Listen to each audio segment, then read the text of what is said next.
everybody. Welcome to Fired Up California. I am William Del Pilar, your California conservative Latino, breaking down some of the bigger stories as well as some that have gone under the radar. Tonight, it's all Newsom and the tragedy he is, or is it a black comedy?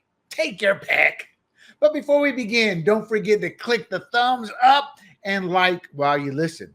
And make sure you bookmark grumblingsmedia.com and check out our new swag there. We have t-shirts, mugs, and hats, and support our all-volunteer cause here.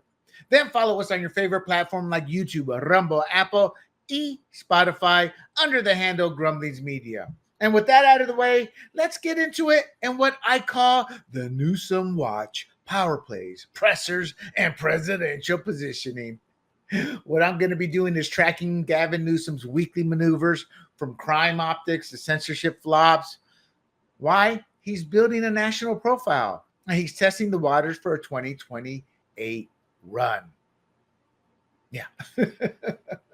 We still have the 2026 midterms to come up. But regardless, every press conference, lawsuit, and task force is part of the script. And when in the news, I will cover it. Gavin Newsom isn't just governing California, he's auditioning for Washington, D.C. This week, he mocked prayer after school shooting, expanded law enforcement, launched a homeless task force, got smacked down in federal court for trying to censor satire, and warned that Donald Trump might refuse to leave office in 2028. Thus, the comedy. He's trying to put on a masterclass in political theater, selective data, strategic outrage, and nonstop national positioning. Let's break it down. Prayer mockery after the Minnesota school shooting, faith as a punchline, crime suppression surge, law enforcement expansion versus crime denial. You can't have it both ways, fool. The safe task force, homelessness optics versus systemic failure.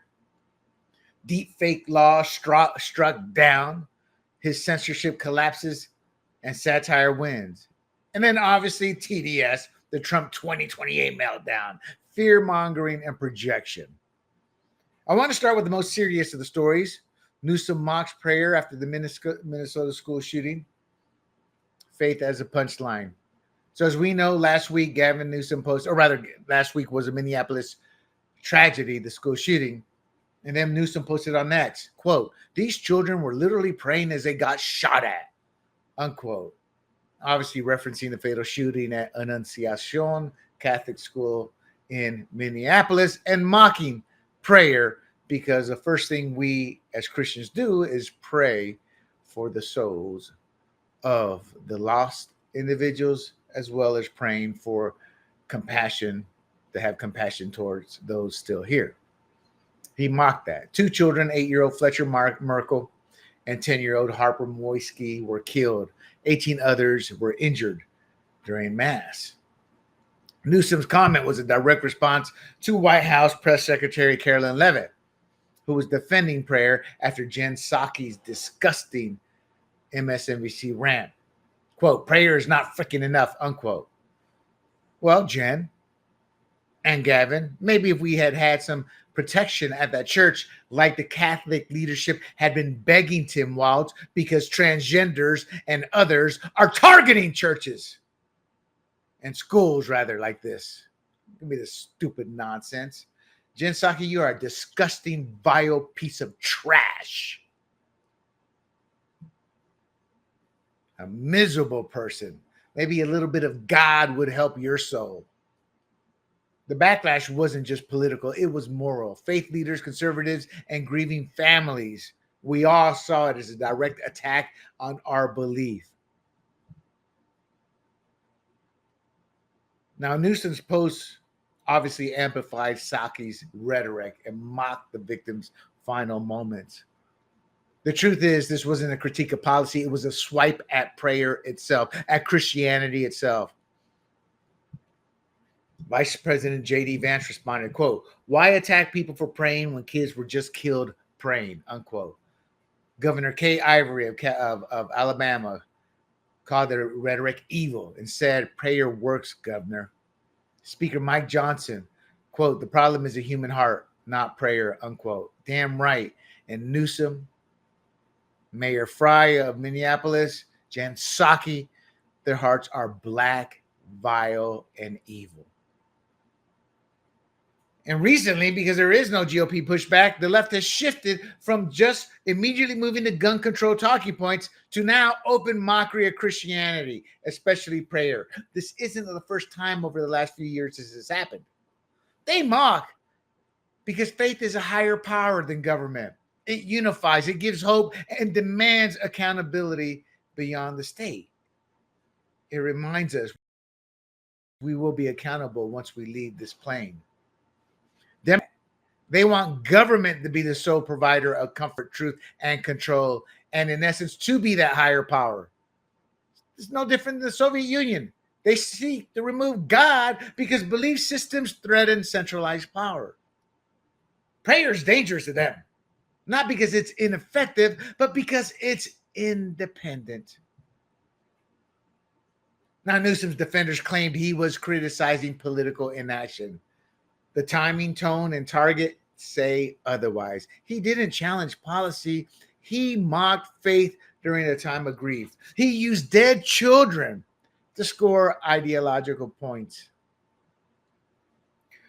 Now, my friends, to reiterate, this is a pattern of escalating online trolling and ideological performance from not only Newsom, but Democrats in general, with Jen Psaki, with Mayor Fry, with Gavin Newsom. That's not leadership. It's cruelty dressed as commentary.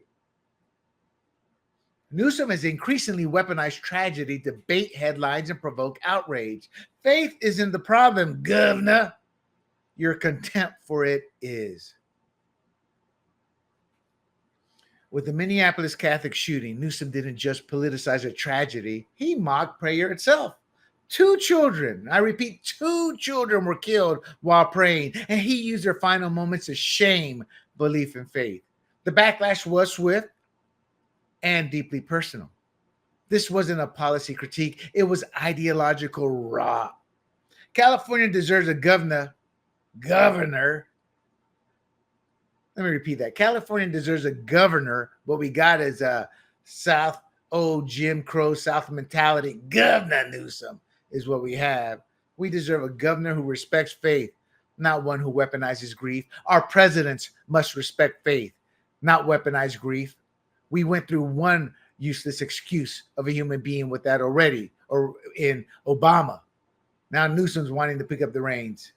There are over 160 million Christians in America, 62% of the population. They mock us because we won't get violent. You'll never hear them talk about Islam this way. They'd fear for their lives because they do get violent. We don't. They know our restraint is rooted in faith and compassion, and they exploit it. The real failure?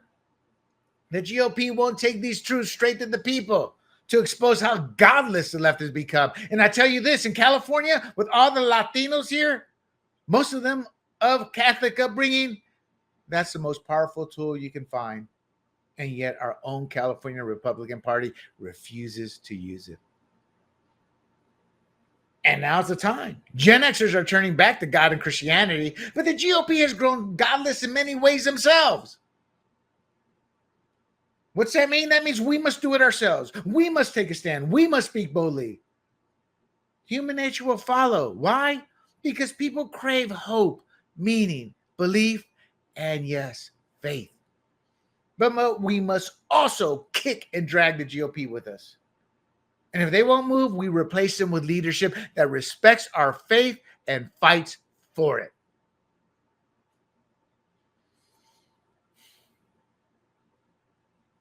Newsom's had a big week. Crime suppression surge, law and order, or campaign optics. Last week, Newsom announced a statewide expansion of California Highway Patrol crime suppression teams to combat retail theft, vehicle theft, and organized crime. He claimed it was a strategic success, but the timing and framing tell or paint a different story.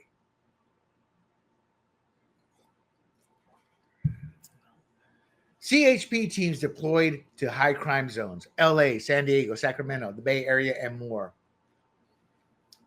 The truth is, you don't flood the zone unless the problem is out of control. And we know it's been out of control since they made felonies misdemeanors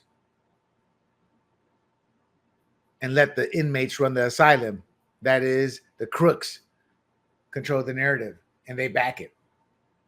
If crime were truly under control, this level of deployment wouldn't be necessary. Then to back himself up, yeah, I got the stats here. Governor Newsom, I got the stats. He cited a 12.5% drop in violent crime and a 20% drop in homicides in California's major cities. The truth about this is that those numbers are cooked.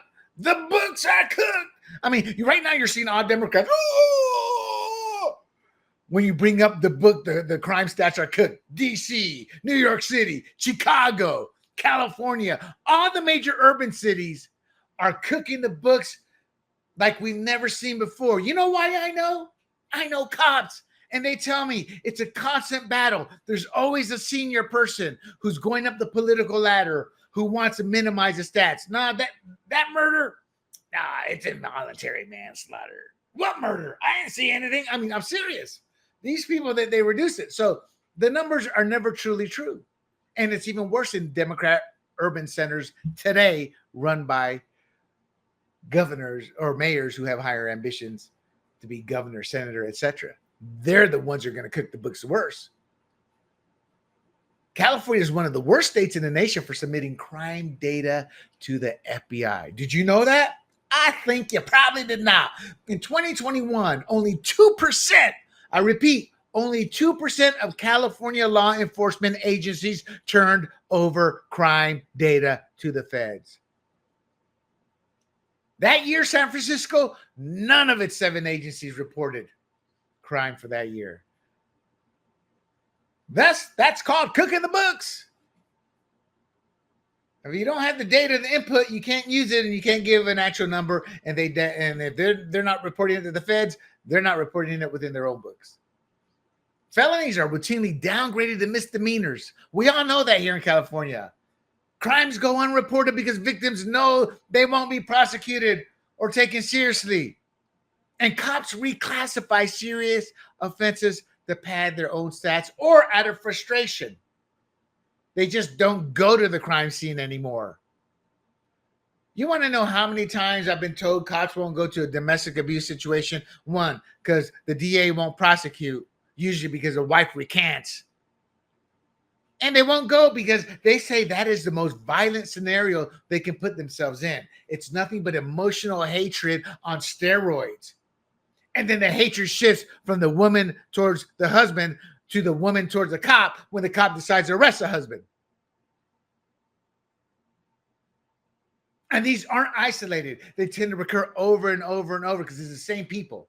And it just keeps growing in our population today. If it's not reported or prosecuted, it doesn't exist on paper. But the streets tell a different story.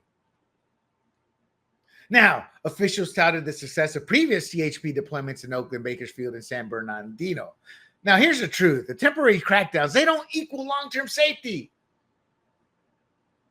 If these aren't placed there permanently, these programs, the cities will continue with rampant theft once the cops are gone. Drug trafficking will continue, and repeat offenders cycling through a broken justice system will keep showing up. Now, this is a legitimate issue with Trump's DC crackdown, too. What happens once the National Guard leaves? The difference here is that Newsom and the mayors of these urban centers have the power to make permanent change, but they won't. They choose optics over overhaul. And to top it off, during this press conference that Newsom was talking about this, he used that press conference to mock Trump's federal tactics, claiming California partners with cities while Trump undermines them. Yeah. Then why were business owners in LA happy that the National Guard was there? Why are DC residents thrilled that their neighborhoods are being cleaned up? You see videos all over the place. I can drive with my car window open at a stoplight. I can pump gas with my car door open. We just had somebody who left their car door open running with 3 kids in the back. Somebody jumped in and carjacked the car. police chase with 3 kids in the car. That is Newsom's California. Yeah, he's mocking Trump's federal tactics. The truth is, Newsom sued Trump over federal troops deployed in 2020. Why? Because he wanted the riot. No. Oh, he sued over 2025, the LA police riots. Why? Because he wanted the riots to continue. They were hoping to kickstart BLM 2.0, the Latino version. Ese. Now he's deploying state law enforcement himself in nearly identical fashion. The difference, he calls it a partnership. Again, Newsom, residents of D.C., like those who lived through as well as those who lived through the 1980 stop and frisk era in New York City, they applaud the surge. When you talk to residents who live in those actual neighborhoods, they love it. Peace comes. They don't live in fear walking from down the road, down the street. They don't live in fear that their kids aren't going to get taken. Or hell, they don't live in fear that their kid's going to get arrested. They know their kids don't be going down there. They're arresting now. It turns out people want value and love law and order.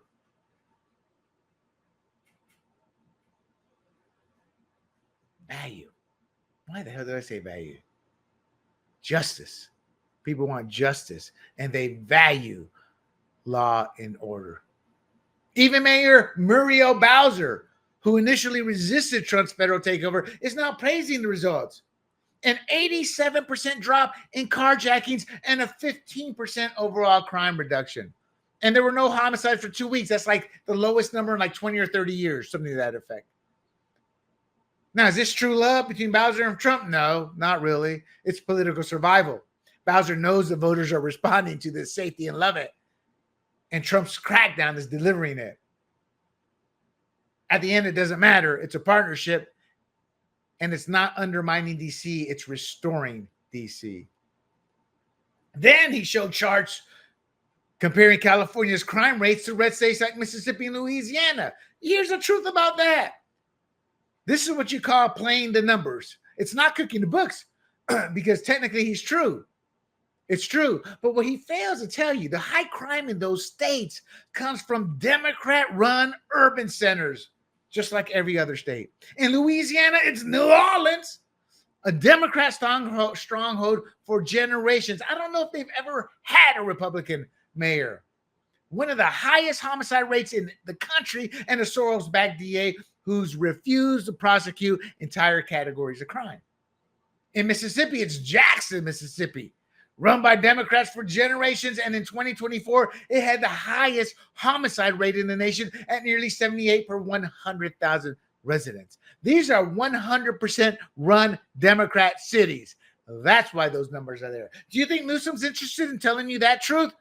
Hell no. His implication that red states are inherently more violent ignores the fact that the worst crime is concentrated in blue-run cities. The state map is red, but the murder map is deep blue. Now, he framed the surge as strategic, targeted responses, not a reaction to widespread crime. The truth is, that's what you call strategic spin. If crime were isolated, you wouldn't need a statewide deployment. This is a reactive move dressed up as a proactive leadership moment. Newsom's playing both sides with this crime suppression surge, claiming crime is down while flooding cities with suppression teams. It's not about safety. It's about optics, narrative control, and national ambition. California saw over 200,000 reported violent crimes last year, yet Newsom cherry picks data from cities that barely report. Hell, in 2021, 98% of California law enforcement agencies failed to submit crime data to the FBI. If you don't report it, you can pretend it's not happening, or as Newsom will, it's fixed. Tell that to all the grieving families, to the grieving widowers, about their dead kids, dead spouses. That's not leadership. It's statistical fraud dressed as reform. The Safe Task Force, clearing encampments or clearing headlines. Man, the Newsom news, it's like shooting fish in the barrel in terms of what he says. Oh, here's the truth. So, once again, recently, past week, I believe, Newsom launched the State Action for Facilitation on Encampment Task Force. Let me repeat that. He launched the State Action for Facilitation on Encampment Task Force. In other words, the state's going to take care of the homeless. He did that to clear homeless encampments from state property. It targets California's 10 largest cities and coordinates multiple state agencies to enforce sweeps and offer services. Newsom framed it as urgency with dignity. But the numbers, once again, the outcomes, once again, and the investigations tell a different story. First up, he's going to target encampments on highway medians, overpasses, and rights-of-way. These are the most visible encampments. You see them when you're driving down the freeway. I see them all the time on the 15 going south. The truth is that these are the most visible encampments, meaning this isn't about solving homelessness, it's about hiding it. In San Diego, for example, Caltrans cleared a major encampment off I-5 only for it to reappear 2 blocks away within 72 hours. And so you don't see it while you're driving down the road. Oh, look, they cleared that out. They doing something, honey. Oye, mi amor, ellos están limpiando. No, all they did was allow it to get moved down the road where you can't see it. Some of the agencies involved, California Highway Patrol, Chips, where's Eric Estrada and Larry Wilcox when you need him. Hey, just on the FYI, Larry Wilcox is actually a conservative. He hasn't come out and said it, but I follow him. And all his posts tend to lean conservative. Anyway, Caltrans is also involved, Health and Human Services, Housing, Emergency Services, and many more. What's this mean? More agency means more mouths to feed, more money goes to many of these organizations that don't use it as they should. Now, the biggest guilty parties are the nonprofits. What do you call it? I forgot what they call it. The NGOs, non-government organizations, non-government organizations. So the NGOs, the nonprofits. But so in LA, the Homeless Services Authority burned through $800 million in 1 year. Yeah, they couldn't account for how many people were actually helped. How many people were actually housed? Let me rephrase that. And on top of that, their executive director made nearly $300,000, $260,000, not counting bonuses. Made that annually while the encampments grew. Think about that. Let me repeat: $800 million in 1 year. The executive director earned $260,000, not counting bonuses, and the encampments grew. Now, he did focus on 10 largest cities, which is applaudable, commendable. LA, San Fran, Oakland, San Diego, Sacramento, San Jose, Long Beach, Anaheim, Bakersfield, and Fresno. These cities have received billions. In San Francisco, the city spent $1.2 million to house 6 people in a tiny home village. Let me repeat that. San Francisco, the city spent $1.2 million to house just 6 people in a tiny home village. That's $200,000 per person with no long-term plan. It was framed as urgency with dignity, offering housing, mental health care, and substance use treatment. I just can't get over it. I'm sorry. $200,000 per person, $1.2 million for 6 people. Damn, that's the homeless living large off our dime. So again, he claims this is urgency with dignity. They offering housing, mental health care, and substance use treatment. That's bull. That's based off housing for first, which ignores addiction and mental illness. They allow them to live in housing and allow their addiction to continue and their mental illness to go untreated. You know, you want proof? Go look at some of these hotels that the homeless have set up. They set up drug dens. drug buys. They do nothing. So, but they say we must have housing first. Let's get them out the street into the houses, the apartments, the hotel rooms, the homes we build. All they're doing is moving them from the streets to give them more comfort to do their illegal activities. They're not helping them. What it should be is no treatment, no accountability. I'm sorry, what we're seeing is no treatment and no accountability. So all of this follows an executive order all the way back in March and a court ruling that expanded the authority to clear encampments. So he's doing this under legal cover. Hey, it's not me doing it. The courts are making me do it. But he's not doing anything to fix a broken system.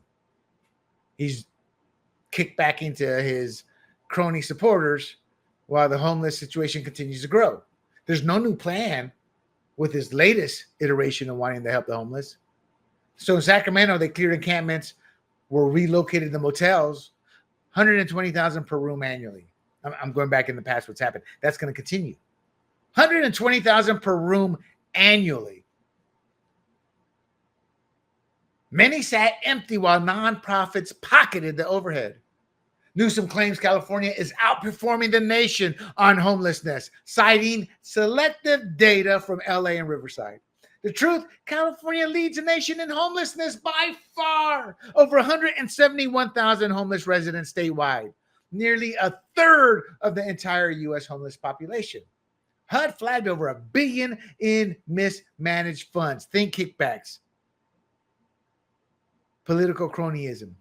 Nonprofits routinely take 60 cents on the dollar after salaries, bonuses, and consulting fees to friends and family. What they do is they don't put that as a separate expenditure. They put that as part of the programs and services.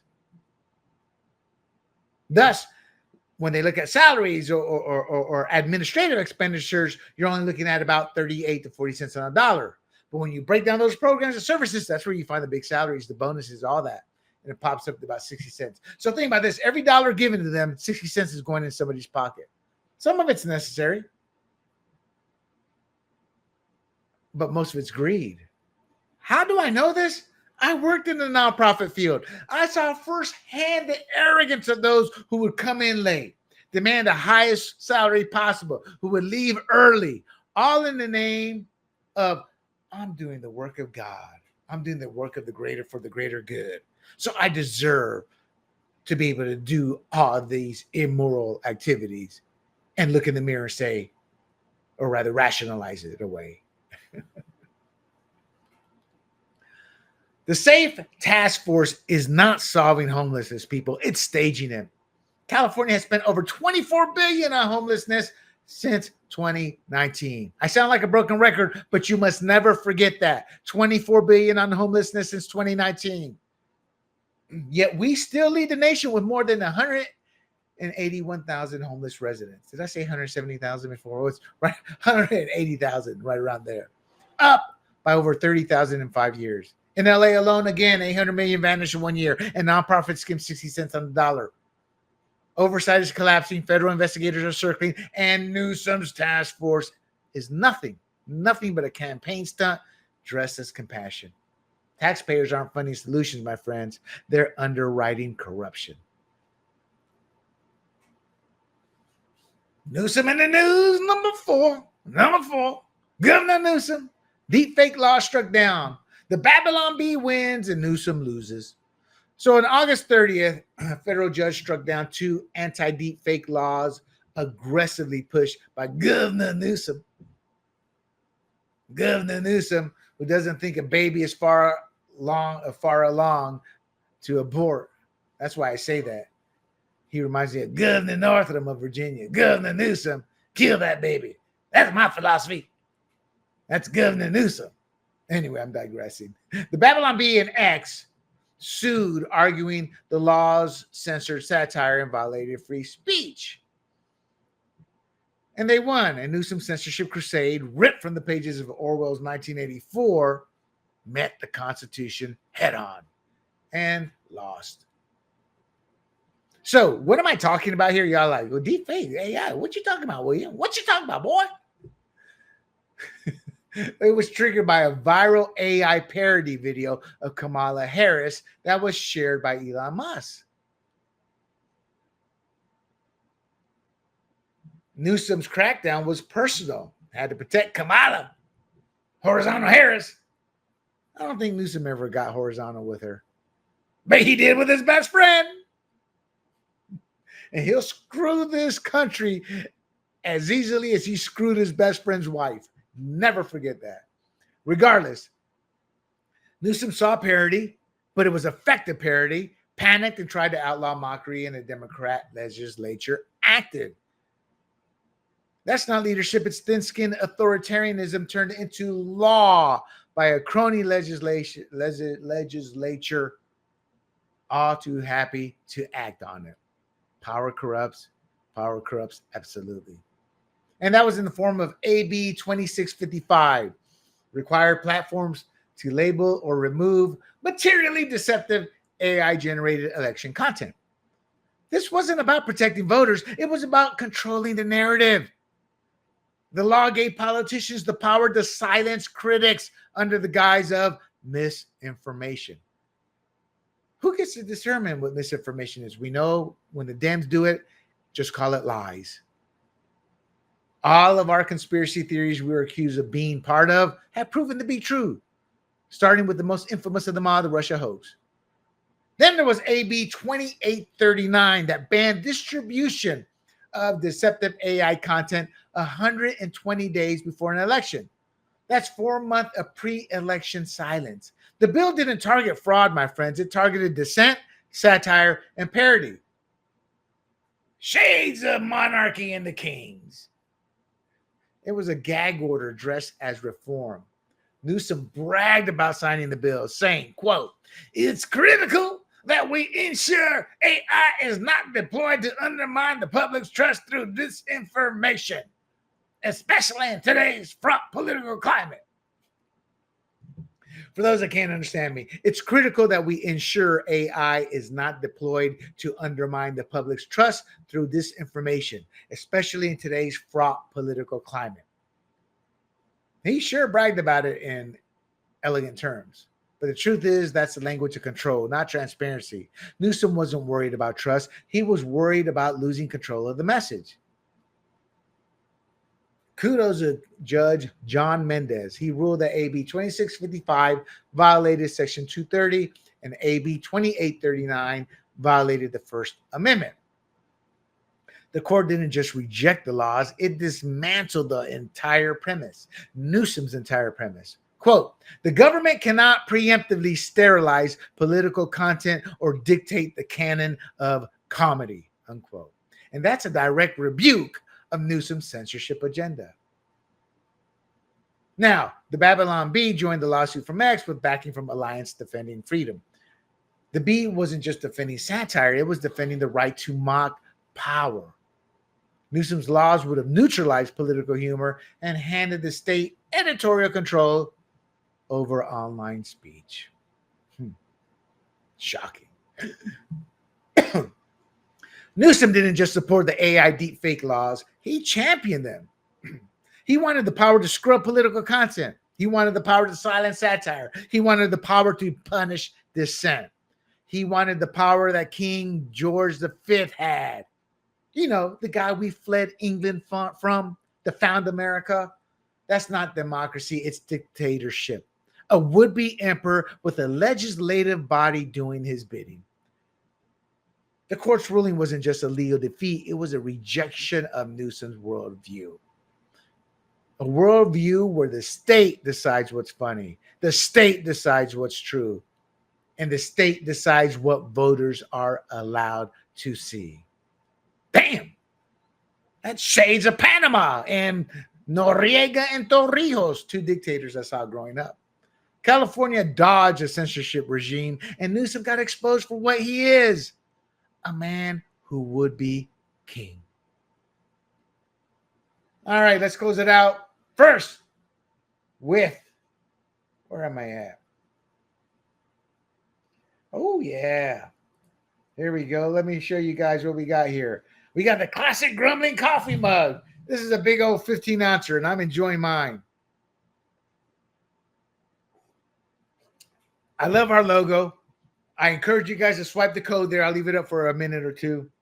or you can just head on over to grumblingsmedia.com and support our all-volunteer project here. We are all volunteers. Nobody's taking a dime, and it's costing me and my partner thousands of dollars to do this, and we don't mind, but your support will be very helpful. So let's get to the final story. The Trump 2028 meltdown, fear-mongering in prime time. This was disgusting. At a political summit in Sacramento last week, Gavin Newsom warned that President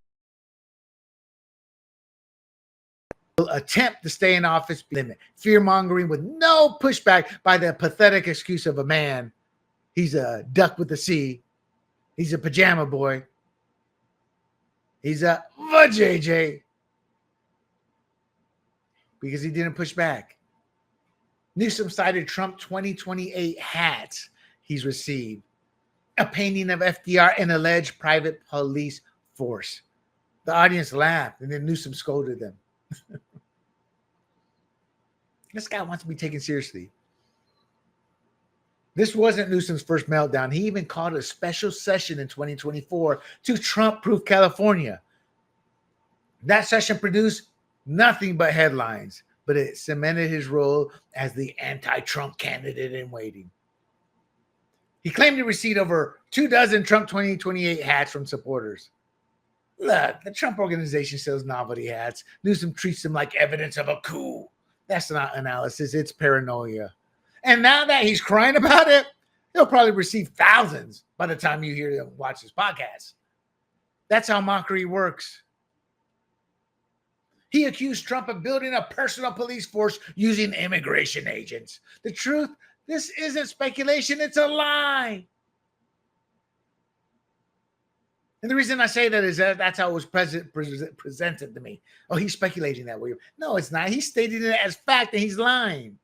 ICE is a federal agency bound by law. Newsom's claim is pure fiction, science fiction, Orwellian fiction, designed to stoke fear and cast himself as the hero who will save us all. He is the heroic foil. I am Gavin Newsom.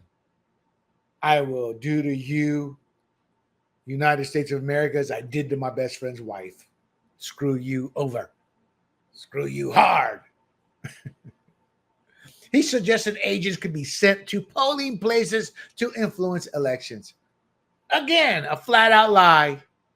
No evidence, no nothing. He's inventing scenarios that sound like dystopian thrillers. He's projecting. He's accusing Trump of the very tactics his own administration flirts with. Then he talked about Trump's election denialism and January 6th as proof. Look, Newsom's leap from past chaos to future dictatorship, I call that political theater. You should too.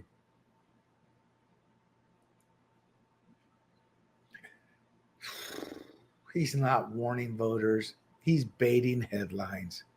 Look, January 6th was real. But the truth that's coming out about January 6th, Democrats in the mainstream media conveniently ignore that. Those with TDS are the worst of the lot. Let's not forget the Democrat J6 committee destroyed key evidence after it was said and done, so we couldn't access it after they lost power. And the J6 committee also refused to hear from witnesses who could refute the party line and the mainstream media spin. That's not conjecture. That's fact. That's out there now. We now know the truth that happened. And now the truth about Lieutenant Michael Byrd, the man who shot Ashley Babbitt, that's surfaced.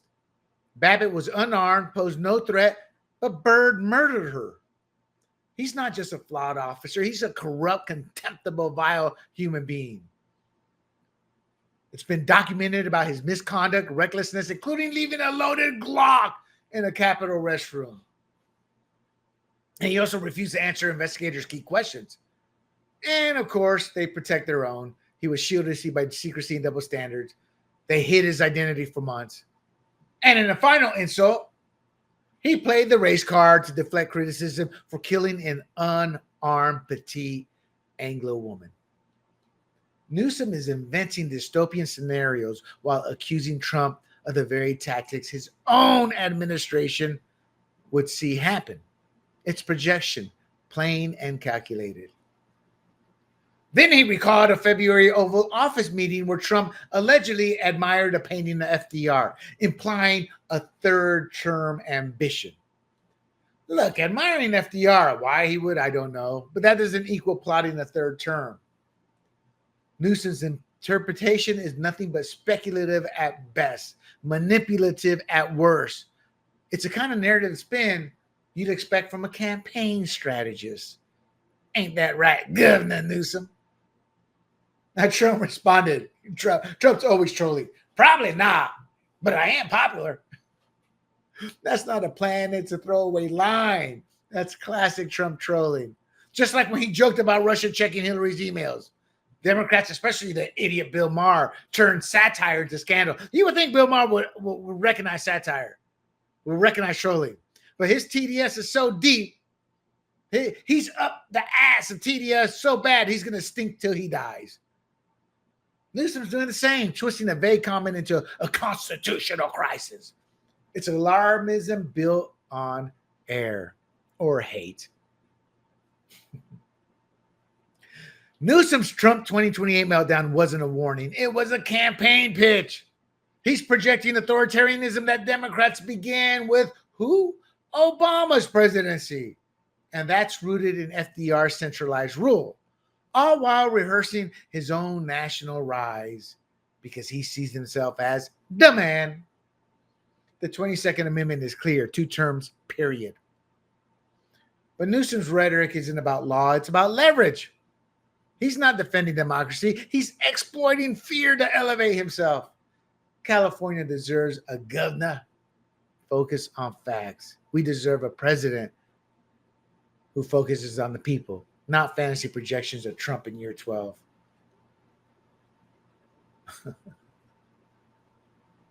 Before we go, real quick, let me show you my favorite shirt. Latinos for Trump. ¿Quién es el más macho? Todos nosotros sabemos quién es el más macho. Trump es el más macho. Oye, ustedes pueden ir a grumblingsmedia.com. Got to throw my accent in there. grumblingsmedia.com and support our all-volunteer project with who's the most macho man around. No, not Randy Savage. It's Trump, el presidente. You can swipe the code there and or head on over to grumblingsmedia.com and check out our swag and support our all-volunteer cause here. And that's this week's Newsom presidential campaign comedy tour. Yes, I want him to win the nomination because he'd be an easier beatdown than Jimmy Carter in 1980 or Barry Goldwater in 1964. Don't know what I'm talking about, young'uns? Look it up. From crime suppression to encampment sweeps, censorship flops to Trump hysteria. Newsom's week wasn't about governing. It was about positioning. Every task force, lawsuit, and soundbite is part of a larger audition. He's not solving California's problems. He's rehearsing for a national stage. And if this is a preview, America better brace for the full comedy show. That's it, people. Thank you for listening. And don't forget to like and share the podcast. And remember these stories when politics come up. Press the voter to remember what Democrats have done. And I always say this, the California Republican Party cannot be counted on. So it's up to us, the people, to fight our battles. Before I go, hit like or thumbs up and share with this podcast. Then bookmark grumblingsmedia.com. And while you're at it, check out our new swag again, please. YouTube, Rumble, Apple, Spotify, Pandora under the profile Grumblings Media. Until next week, this is William Del Pilar for Fired Up California. Stay vigilant, stay safe, and get involved, my friends. Hey everybody, this is Big John from Grumblings Media, and I just want to say thank you for watching our content. If you want to support our efforts here at Grumblings Media, just smash the subscribe button right here, totally free, or just go ahead and consume more of our great content. Click either one of these 2 boxes.